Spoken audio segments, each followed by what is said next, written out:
Good morning, everyone. My name is Andrew Hall. You may call me Dr. Kennard. Actually, you can call me anything that isn't, derogatory, to tell you the truth. I'm pretty easy peasy, mac and cheesy. But this, what you're watching right now, is the Disappointed Cat Morning Show. We're going to cover the news.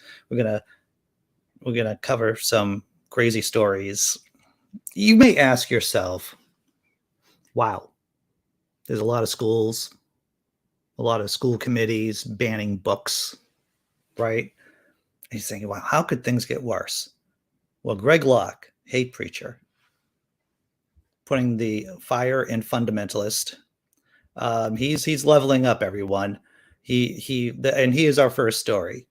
Here it is. Right-wing pastor Greg Locke organizes massive book burning. That's what he calls it. He calls it. I mean, I don't know how to really grade book burnings.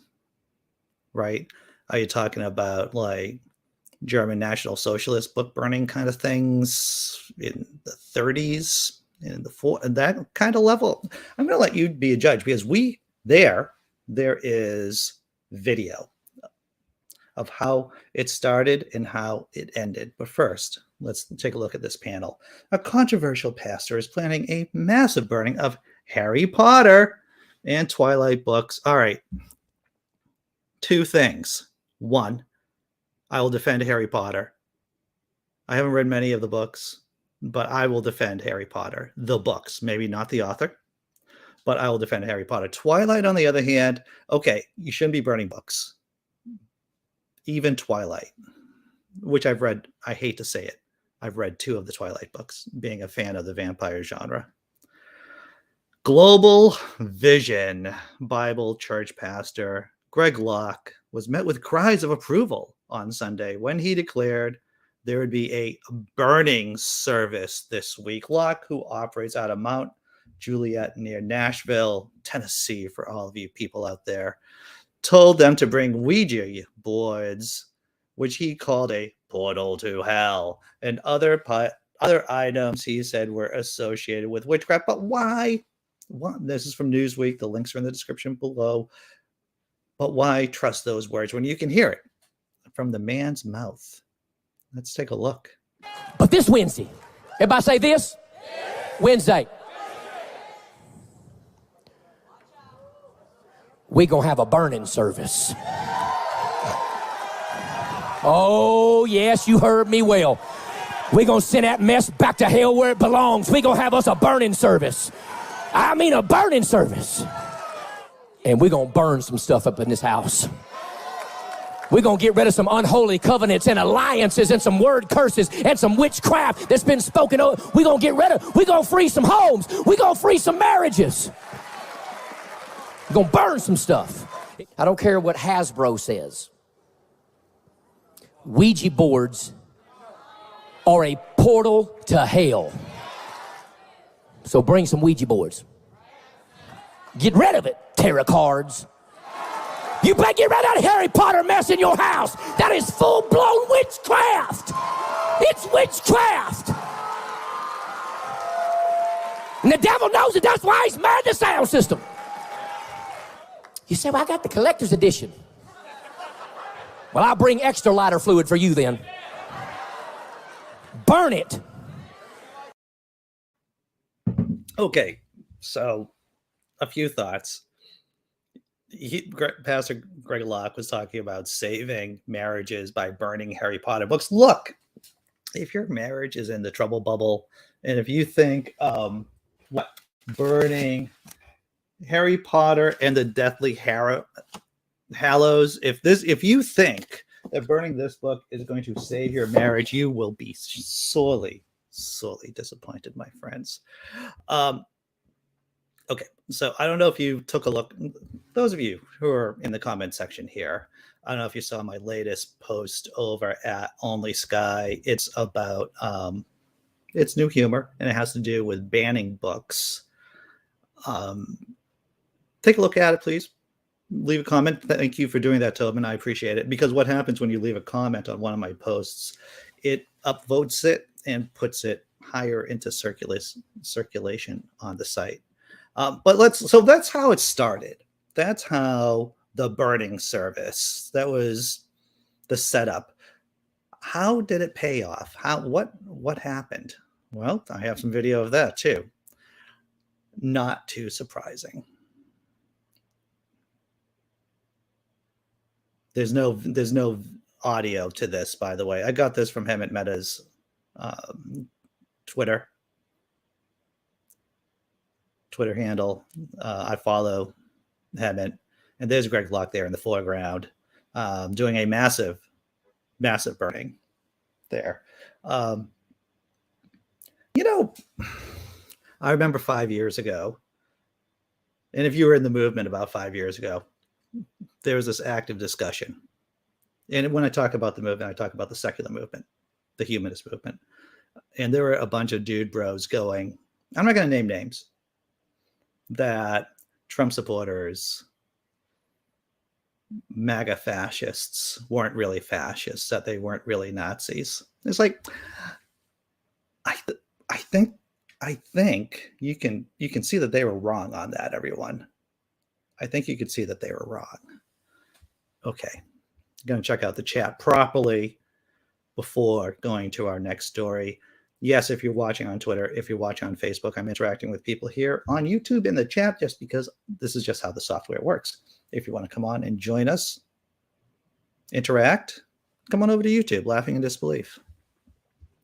All right, man, just checking out. It's tough. It's a tough Thursday morning when you're starting off with Greg Locke, everyone. He's a very jumpy, he's a very, very energetic, old-time preachery kind of evangelical, isn't he? Maybe he thinks burning Harry Potter will fix his relationship with Dunkin' Donuts. Maybe. I don't know. Cognitive dissonance and Dunning-Kruger. Well, that's it, Tesla Ranger. And Tesla Ranger brings up an important point, is that those people who are burning books today, if given the opportunity, they will burn witches tomorrow. Once again, second verse, same as the first verse. The people who are burning books today, if given the opportunity, will burn witches tomorrow, or maybe even later on today. Dangerous people here. Dangerous. And let's face it, 20% of the population here in the States would be okay with that, or totally support book burning. All right. I think I got everyone. A lot of people in the chat this morning. Glad to see everyone here. We're already 8 minutes into the show. Look, we go until, 9:25? We take a small break, and then we do the after party, after show, an open room. If you want to join us, the link to be on the panel is in the description below. Sean, hey, what's up, John Hudson? The Trusty Ape podcast, yes, the Holy Spirit does get them all wired up. He's on fire for the Lord. What's up, Cindy Plaza? He does kind of look a little tweaking. He does. You're right. All right, listen, I can talk with all of you in the chat all day, but we have to go to the next story. Good work. We're going to go from book burnings to the good work the Satanic Temple is doing with Sober Faction. If you don't know about Sober Faction, it's pretty much the Satanic Temple's version of AA. But I'm getting ahead of myself. Links in the description below, everyone. Here is a woman Stephanie Hahn, who found sobriety through the Satanic Temple's Sober Faction. How about that? How the Satanic Temple helped this Fresno area woman's recovery from heroin and meth addiction. Good work from the temple, folks. The Satanic Temple, in case of those of you who do not know who they are, the Satanic Temple is a non-theistic religious and human rights group that has gained national attention for its political lobbying in defense of religious freedoms. The group has filed lawsuits in multiple states, including Arkansas, where it tried to get a statue of Baphomet placed on the grounds of the state capitol. Recently, it helped start after-school Satan clubs in several school districts in the Midwest. Look, everyone, the Satanic Temple has been doing good work, and they've been doing good work for quite a number of years at this point. And it's good to see whenever they break through into the media and people shine a positive light on the good work that they're doing. Sober Faction began as an unofficial satanic recovery group when some members of the temple saw the need and began organizing ideas of what satanic recovery meetings would look like, said the program's co-director, Joe D. It became one of the temple's official campaigns in April 2021 and currently has close to 4,000 members in its private Facebook group. The program offers weekly meetings conducted by trained facilitators, plus daily meetings with its online community, Dee says. Most peer support groups owe a lot to the 12-step programs and that model, Dee says.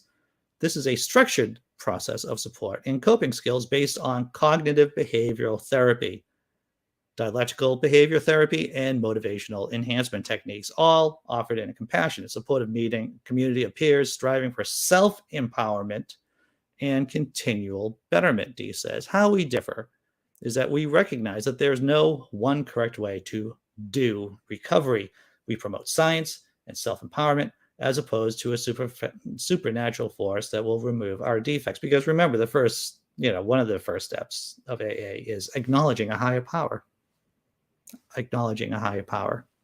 And even though officially AA says it doesn't have to be God, in practice, that's what they're talking about. Let's see. There's also a Facebook group where members can find 24/7 support. The temple says meetings are currently offered via Zoom and carried out in much the same way as other recovery programs. There are differences. The program doesn't have 12 steps. Instead, it operates under the 7 tenets and with 7 rituals. My mouth is working today. Things like practicing continual introspection and mindfulness. That is something we could all do a bit more than likely. Striving towards self-actualization and seeking truth, seeking knowledge on a path to act and respond ethically and responsibility in all things. Bold words. There's no big book, but members do have a recovery tome where they record their progress through the ritual. So there's journaling. You get to journal your progress. You get to journal your thoughts. It sounds like a great program, to tell you the truth. And check out the chat before we do the halftime tummy rub show. So we started off with Greg Locke, evangelical fundamentalist preacher, burning books, and then we switched over to the good work the Satanic Temple is doing with Sober Faction. Good stuff. What's up, Godless Scummer? I hope you're doing well today. Yes, Marmaduke, real therapy. Some 12-step programs are dodgy. They're not all bad, but they're right. They're not run by professionals. Checking out the chat here. Baphomet saves. That's right, John Hudson. You know, they have a statue of Baphomet over at Salem, the Satanic Temple's HQ. Can the Satanic Temple go near this book burning thing and burn Bibles? I think that would be officially against one of the or 2 or 3 of the temple's tenets, 7 tenets. D says, I thought you said Silver Faction and was like, hey, do they have a senior group now? Well, they really should, shouldn't they? All right. If you want to do the halftime tummy rub show, we're over halfway through the show. Let's relax, get ready for the next part of the show. And we do that by, of course, looking at some cats, or at least looking at a cat.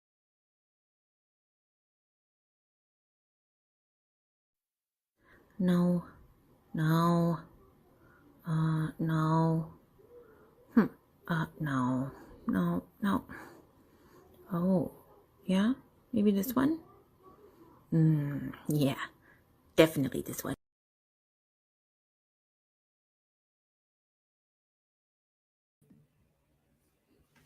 There you go. How can you not smile? How can that not put a smile on your face? Cat Tinder with the cat little paw going. Just say no to myth. Yes, Dr. Mordecai. Just say no to myth. Godless Scummer says, I'm annoyed that Greg Locke got himself kicked off Twitter. Myself and wondering we're having a little competition who could be blocked first and ruined our fun. I'm sorry, Godless Scummer. The rain falls on good and bad alike. What's the next show? What are we doing next, everyone? Boosted. Oh, hey. Boosted Americans. 97 times less likely to die of virus than the unvaccinated.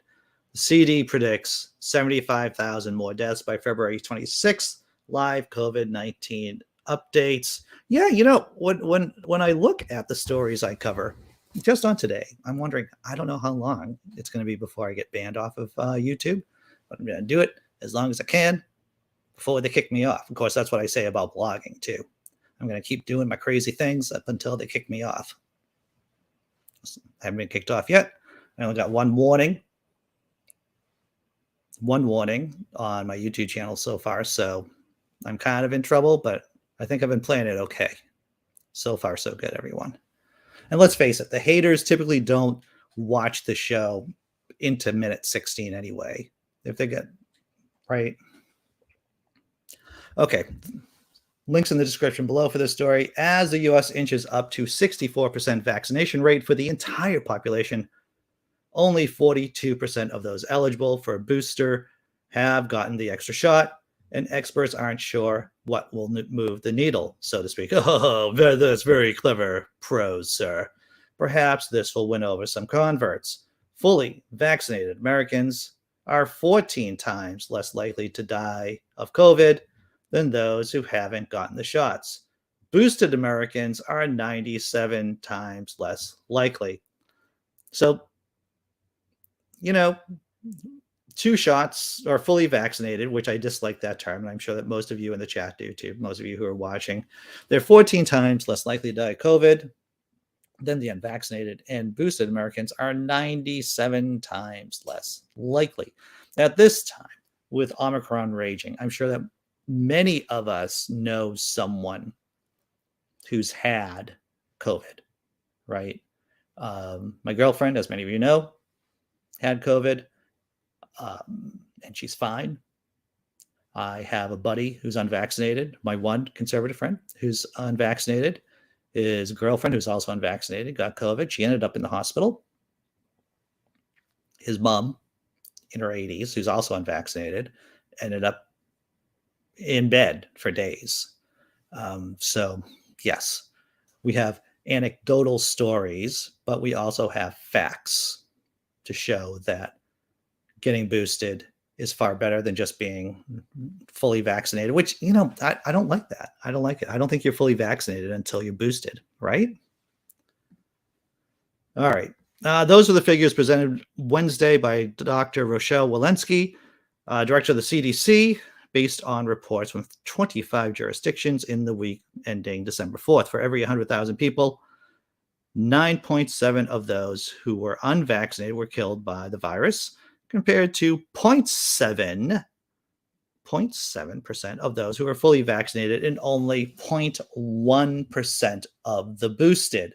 She said more recent information during the Omicron wave further underscores the value of getting boosted, prompting Dr. Anthony Fauci to say the data are really stunningly obvious why a booster is really important.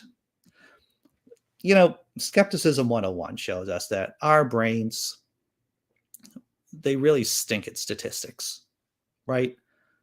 Our brains evolved on the African savannah, on the African savannah, and not really on spreadsheets or on bell curves. And so it's difficult for everyday people, myself included, to really grasp the statistics. But what does come clear, what does hit home, is that I, Andy, far less likely to die because I've been boosted. That I can understand.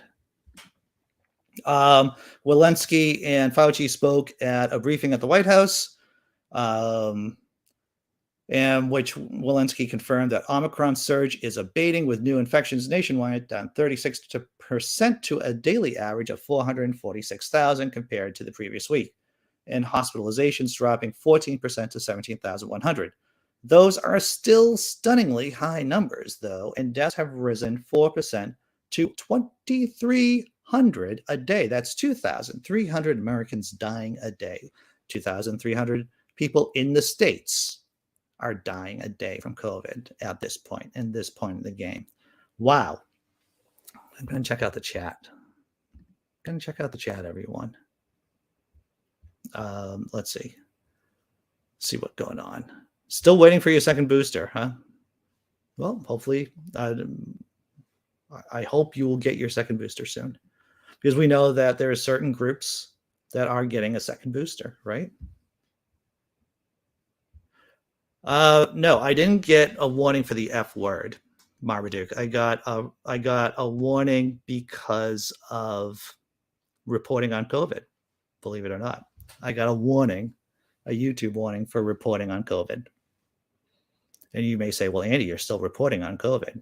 That's right, because it's an important story, just like I'm reporting on fascists, because fascists are in the news every day, and I'm not going to stop reporting about fascists.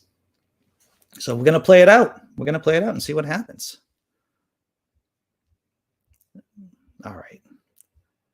2,300 Republicans, mostly Republicans, are dying, or anti-vaxxers, which could be libertarians too. And the real crime is that there are some people out there who are doing everything, and there are some people who are doing everything right. They are immune compromised. There are people who can't get the vaccine right now because they just got an organ transplant. They're in some kind of compromised position, and they could be Democrats, right? Socialists, people on the left, and they just get infected by their stupid nephew, or their son, or their daughter, or someone, or their delivery person, and they could be among the ranks of the dead, right? And that is tragic. I mean, it's all tragic because, ideally we don't want anyone to die, right? Even people who abuse the system. It would be nice in a perfect world that everyone doesn't use the virus for their personal gain, right? It would be nice if Tucker Carlson, these people weren't sociopaths. Here we go. You may need a disclaimer that you are in support of the guidelines and suggestions made by the scientists and doctors to try to get the algorithm from getting you. That's good. That's good idea. Thank you, Inquisitor Bacon.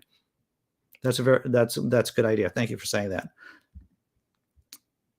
Well, that's exactly what I was saying, Cindy. Having worked with people who have disabilities for decades, there were a lot of people at risk who did everything right, but they're still at risk. Oh, I can tell you I could tell you later off screen, because if I say why I got the specific reason why I got the warning, it would probably get me another warning, to tell you the truth. A disclaimer doesn't help. All right. Oh, that's sad. All right. So, yeah, John Hudson, I know that you were saying that. I tried to get a booster, but they would not give it to me because I don't have my Vax card, even though they gave me my second shot. If you're in the Boston area, to tell you the truth, MIT, Massachusetts Institute of Technology, they're just giving away booster shots because you can't go into MIT at this point officially unless you're boosted. So I know people in your situation, John Hudson, that could not officially see. I don't even know if I'm going to get a warning for this, but if you need to get a booster shot and you may not have all your documentation, then you can go to the Massachusetts Institute of Technology and they will give you a shot, and they don't even care, basically. Maybe Fenway Health too. Fenway Health does great work with low-income people and people within the LGBTQ community too. What is the conclusion we're coming to about Locke's burning service? Well, I think Tesla Ranger pointed out the fact that people who burn books today are more likely to burn witches tomorrow, or they're likely to burn witches if they have a chance, or they're willing to burn anyone they really don't like at the stake of given the opportunity. I think that's the takeaway, really. All right, it's the end of the show. I'm going to drop another cat video. I'm going to drop a thank you video because there are no ads here. I could run ads. This channel is run by Super Chats. It's run by YouTube, by YouTube members. It's run by patrons. It's run by people who throw me shekels on PayPal, Venmo, and it's run by my psychological issues. Hey, how about that? I hope to see you at 9:30, everyone. Cat, thank you video. Then we out.